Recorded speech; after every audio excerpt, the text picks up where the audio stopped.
Live Well, Learning to Cook with Sight Loss, presented by Simon Mahoney, author of First Catch Your Rabbit, on the 3rd of March 2022. About Live Well. Live Well is a series of events aimed at helping people make the most of life with sight loss.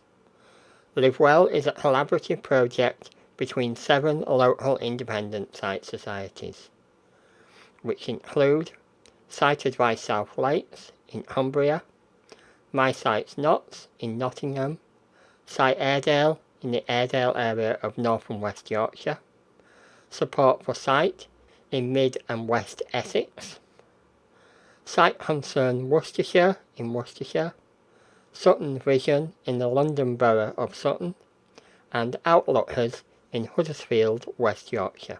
Okay, well, welcome everybody to this Live Well session of the Future Vision series.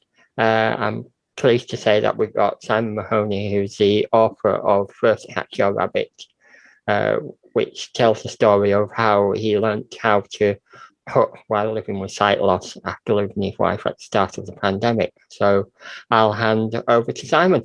Well, hello everybody.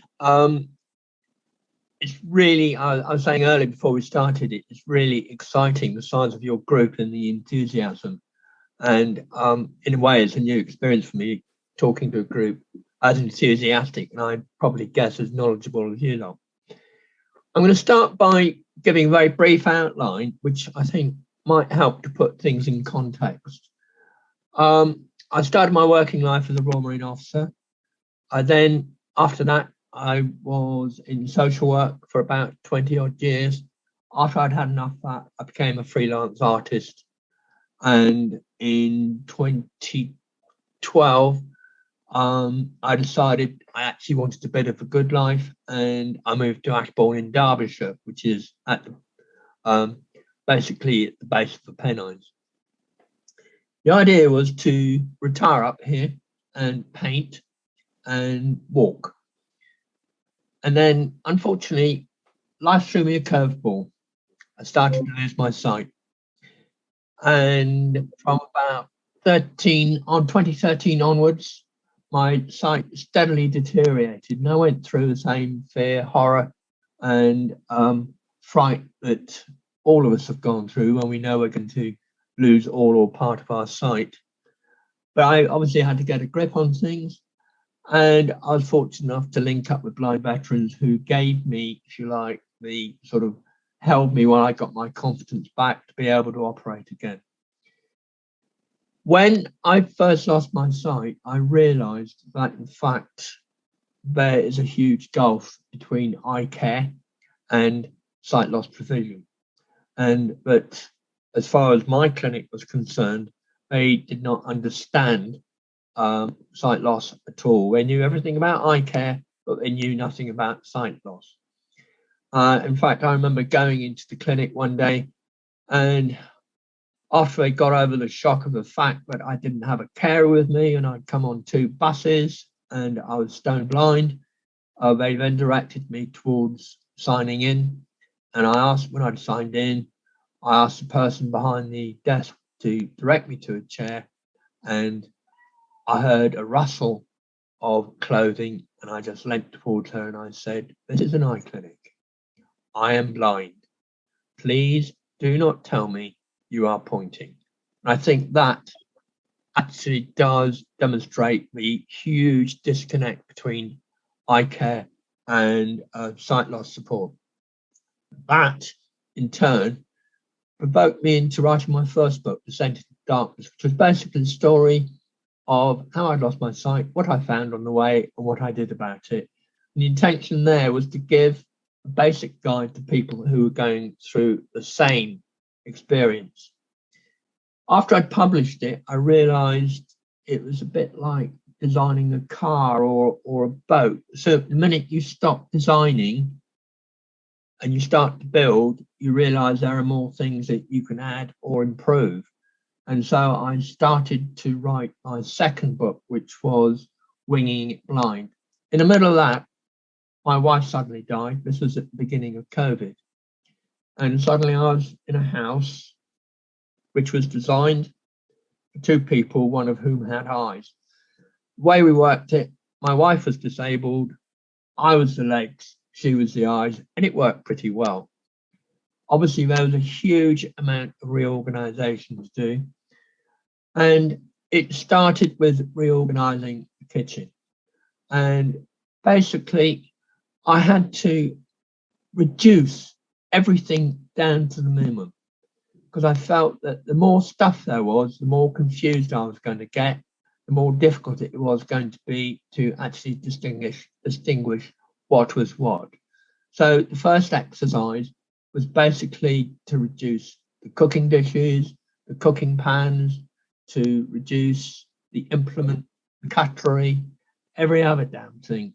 So that basically I ended up with a kitchen which was almost gadget free. The only gadgets I had was the talking microwave.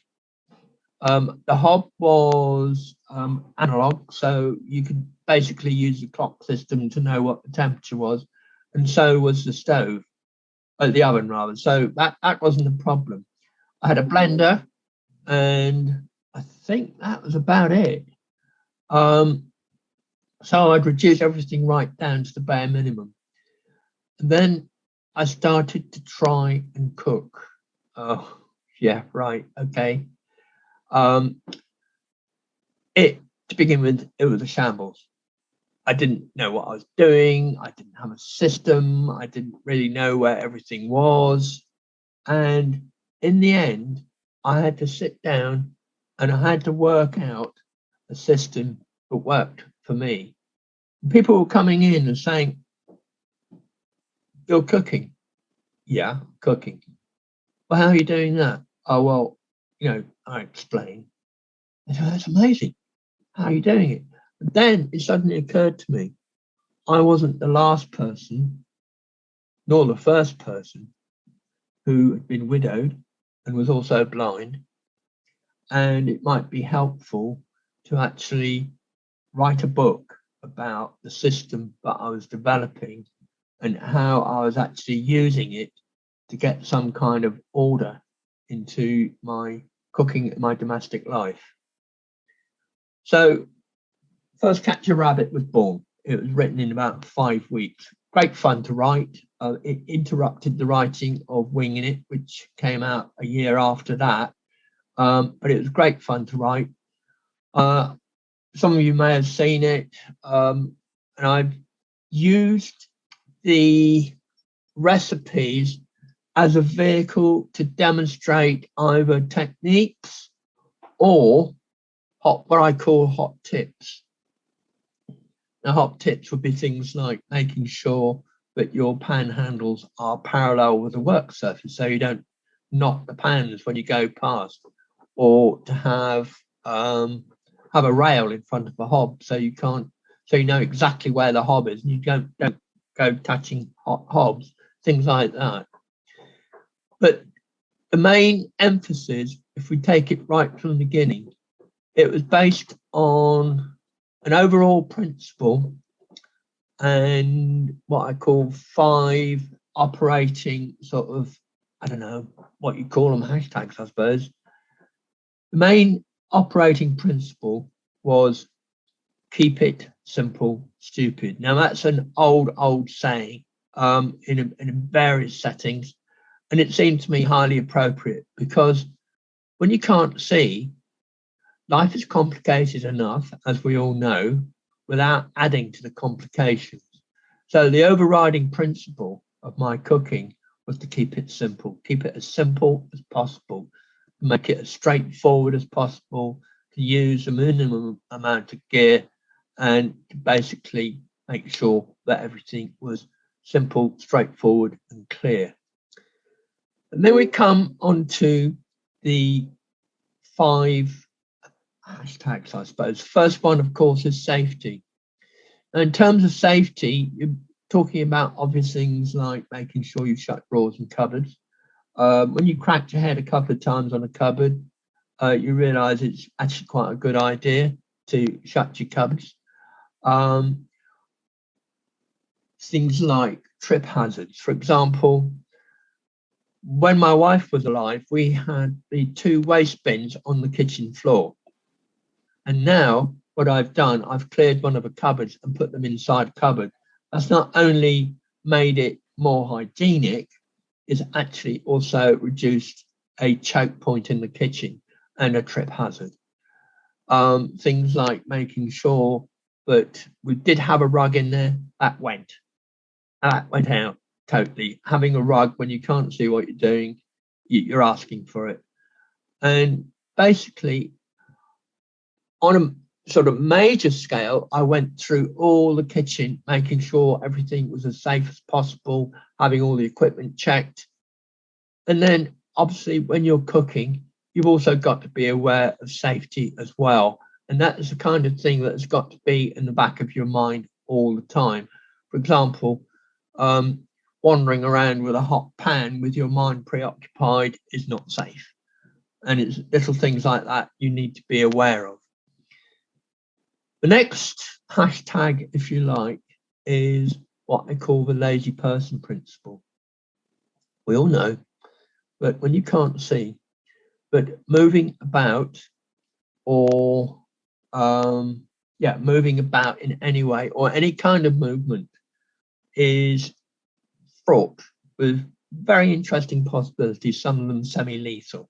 When you think of the environment of the kitchen with knives, hot water, electricity, hot objects, and all the rest of it, the kitchen is actually quite a lethal place for someone if they're sighted, let alone if they're unsighted.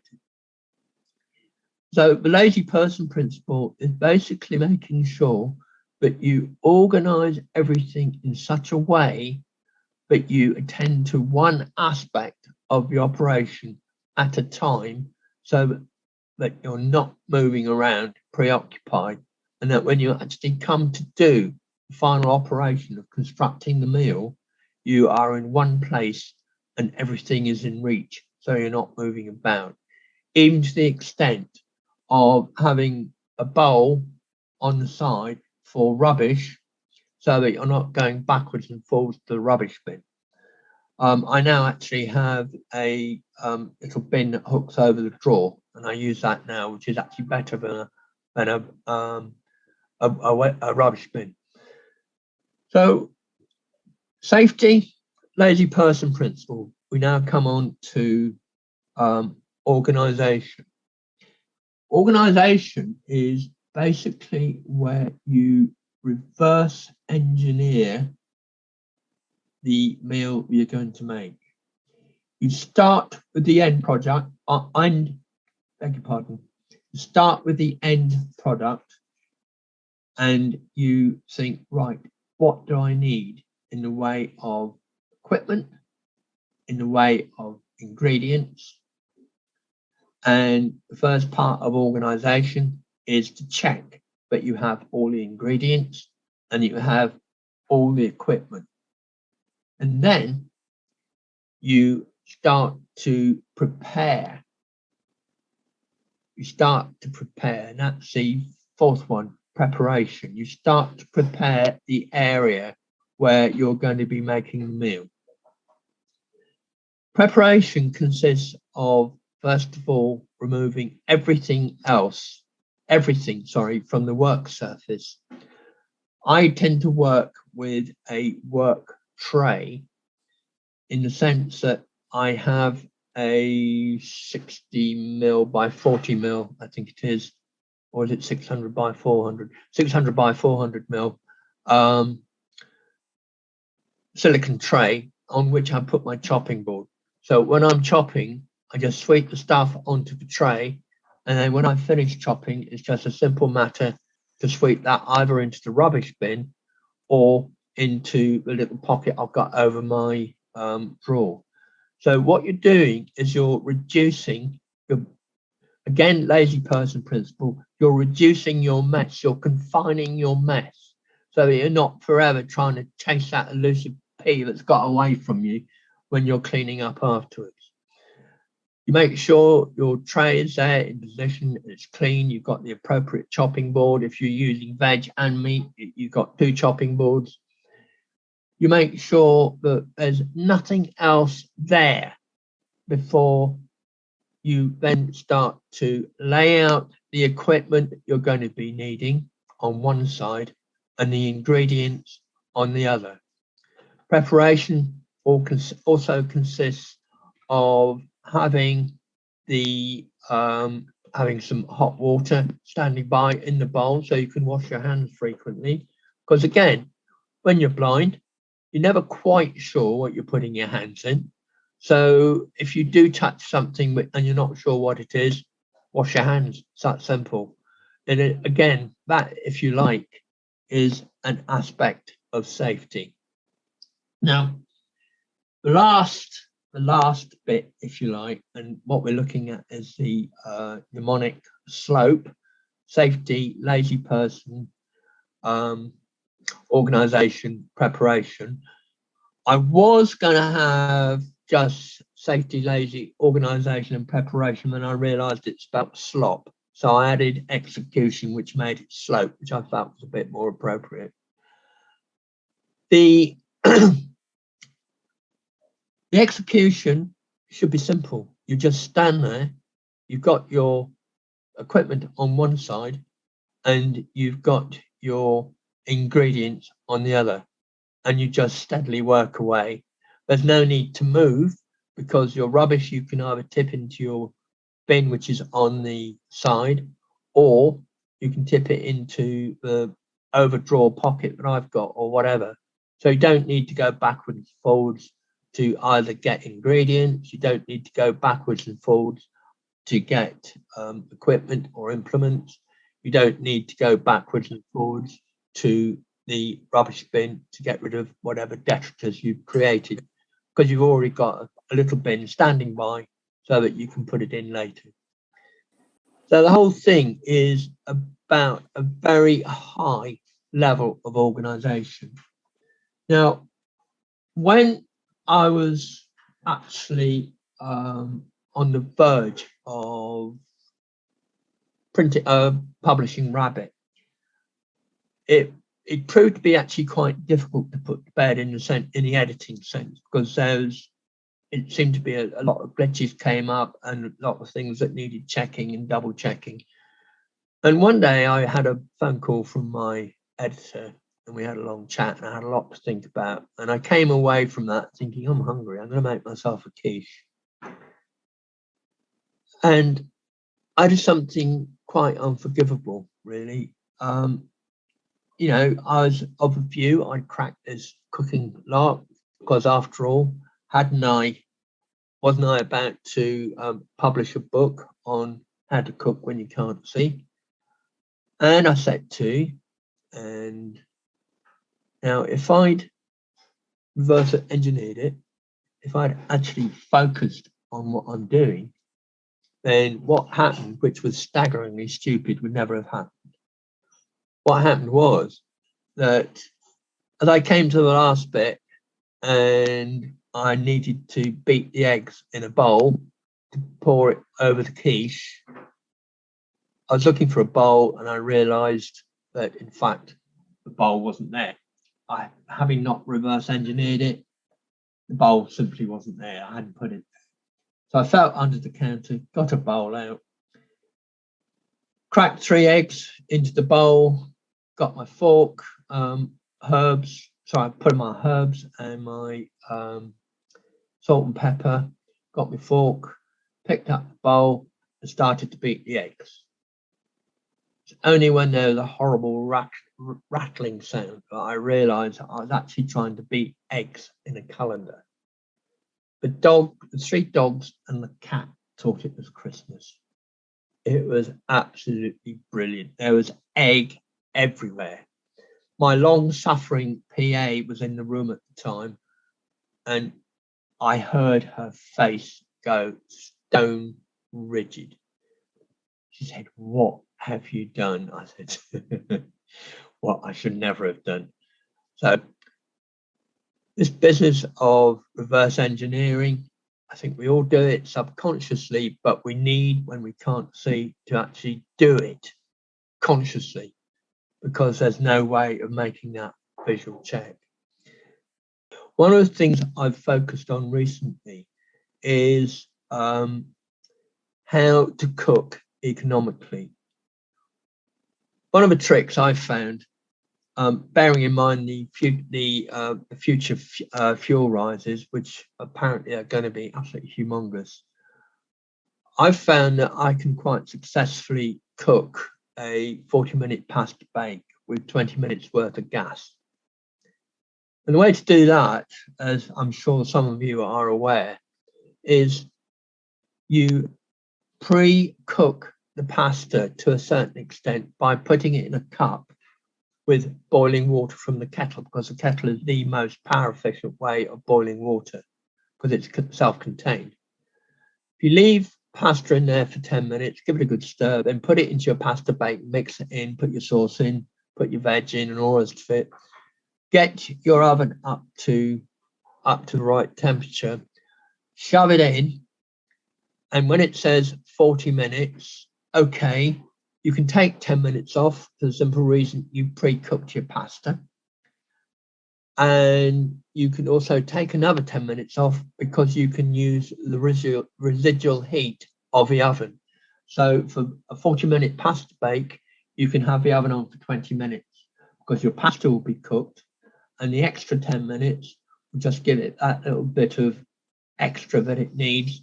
And the advantage of that is there is a chance that the veg just may be a little bit al dente, which is, I think, a lot nicer than having it horribly mushy. The other things that I've looked at is obviously putting lids on stuff is that saves an awful lot of heat. Looking at keeping my equipment absolutely pristine, because there's no point in heating the hob or heating the bottom, or the mess on the hob or the mess on the bottom of the saucepan. But if you can keep your stuff as clean as possible, that's going to save you a huge amount of power. Some people reckon up to 20%.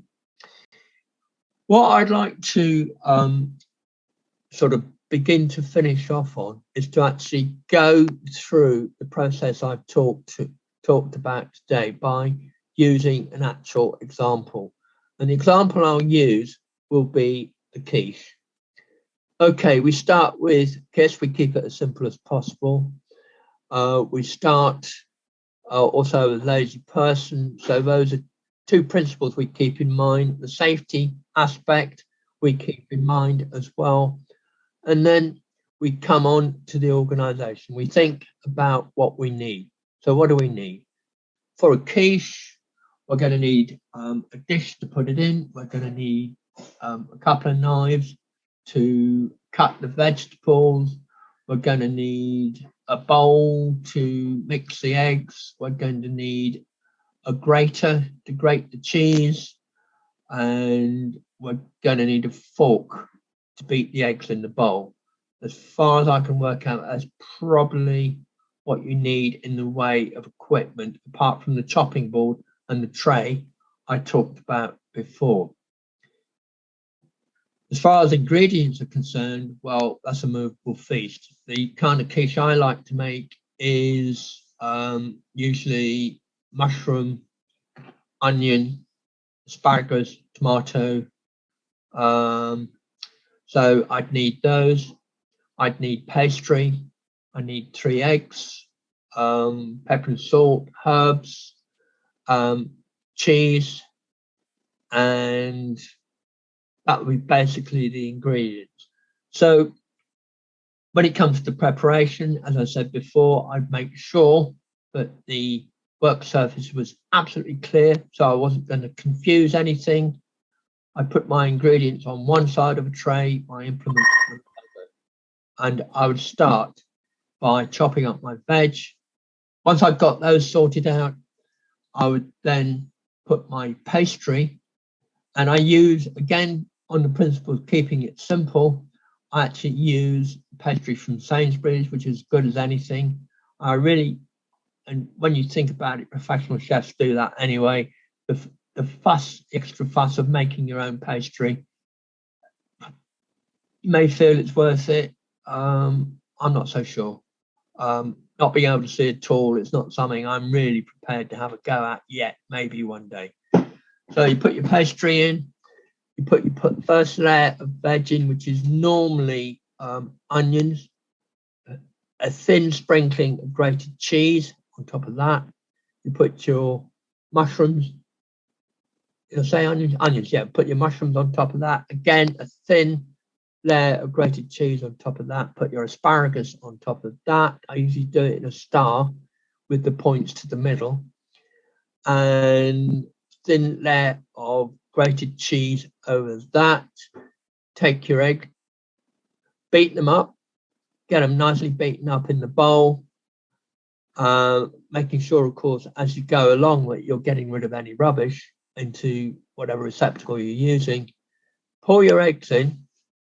I don't use milk because I find that if I use milk, the quiches tend to end up a little bit soggy. If you just use ordinary egg, it actually comes out quite firm. Not exactly dry, but a lot firmer than if you use milk and egg. I then put sliced tomatoes on top of that. I leave the egg to soak in for about 10-15 minutes. I put the tomatoes on top and a thin sprinkling of basil over that lot. Then I put it into the preheated oven for about 25-30 minutes. So it's basically as simple as that. That's using the method of kiss and slope. Kiss, keep it simple.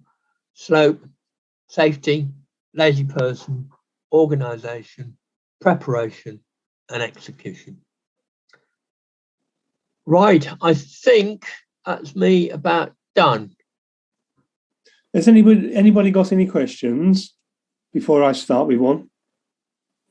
It's Pierre from Sutton. I just had I'm not really doing much cooking, as it were, but I'm completely without sight. And one thing I do for food is I don't mind making the odd toasted sandwich, bagel or just toast. And if I'm doing like ham slices or something, that's fine. But the bit where I struggle is, I don't really struggle that much, but it's like spreading peanut butter on toast. It's like, so does anybody have any like tips for how to spread something on toast? Can I answer that? Do that. Yeah, I struggle with that. I don't know how much sight you've got. I've got none at all. And I gather you're pretty close to that from what you were saying. What I do, I put the whatever I'm spreading in one corner, and I spread it along the edge. I then turn the toast through 90 degrees and spread it again, then 90 degrees again, spread it again, and 90 degrees again, spread it again. That way you make sure it covers all of the toast. Does that make sense? That sounds good. Yeah, so you do it step by step. So it's really, One of the things I think we all have to learn is when we could see, we did things blindly. Now we can't. We have to do things mindfully, and that is a whole different way of living your life. And that, I think, is probably one of the hardest things to get inside your head. Well, it certainly hard to get inside my head. So I tend to be a bit slapdash. Not anymore. No. Thank you very much. You're welcome. I thought that's a fascinating little tip about the toast, because has become totally blind, and he keeps saying he can't spread anything on his bread. I can understand the problem now. So thank you. Yeah, you're welcome. Yeah. How do you organise your store cupboard? Do you use something like Penfriend to tell you what's in each of the tins? Right. Now, for those of you who are unaware of Penfriend, Payal Kapoor in Hyderabad relies on smell.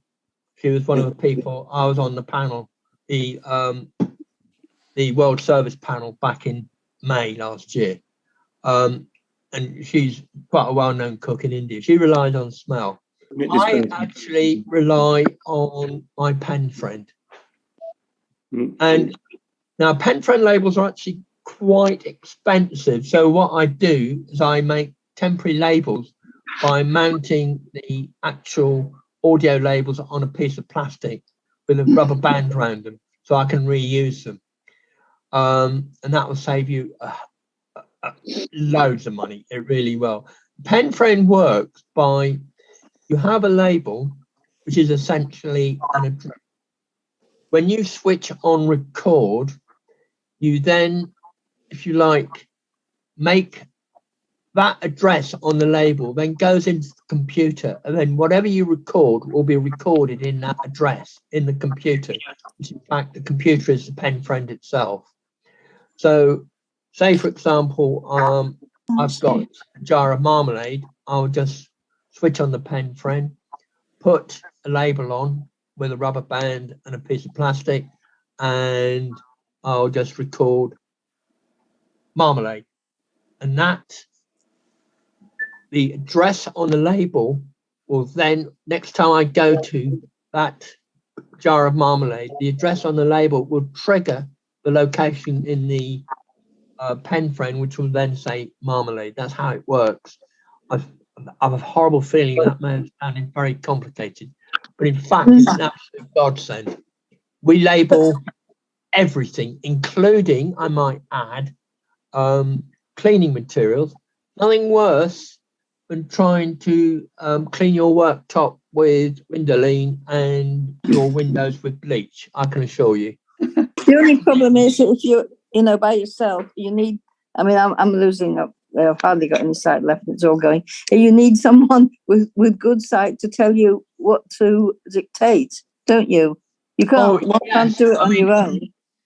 I'm very lucky. Everybody says, "Oh, you're marvelous the way you do this." Actually, I've got an amazing lady who is a combination cleaner, PA, Girl Friday. She is absolutely wonderful. And she does all my labeling for me. Yeah. But the other thing is you can label things like CDs and stuff like that. So you're not groping around for a CD. Or colours for clothes. I keep putting on the wrong colours. Yeah, colours for clothes. Though a lot of if you've got a phone, it should have a colour recognition app on it. Yes, to everyone. But labelling clothes is another one. What I do with clothes is I've got 3 or 4 ensembles, which I sort of rotate, but you've got to be very disciplined about keeping them together. But they are labelled up as, ensemble 1, ensemble 2, or whatever.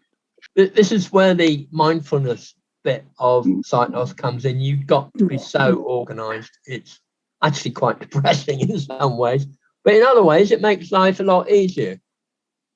It makes life possible. Can I just ask one more question? I didn't catch the title of your book. The one about when you lost your sight. Well, the first one was Descent into Darkness, or Blindness in Hindsight. And the third one is Winging It Blind, or Changing What You Think Is Possible. And where would you get them? Are they on the... Well, you can either get them from me, and I can let you have them at a discount, and you can organise that through Tony, or you can get them on Amazon. But they're not talking books. How are they? Have you got a Kindle? No, I've got just do what do you call it? Player, USB sticks. Right. Calibre have got Descent into Darkness on their library. Right.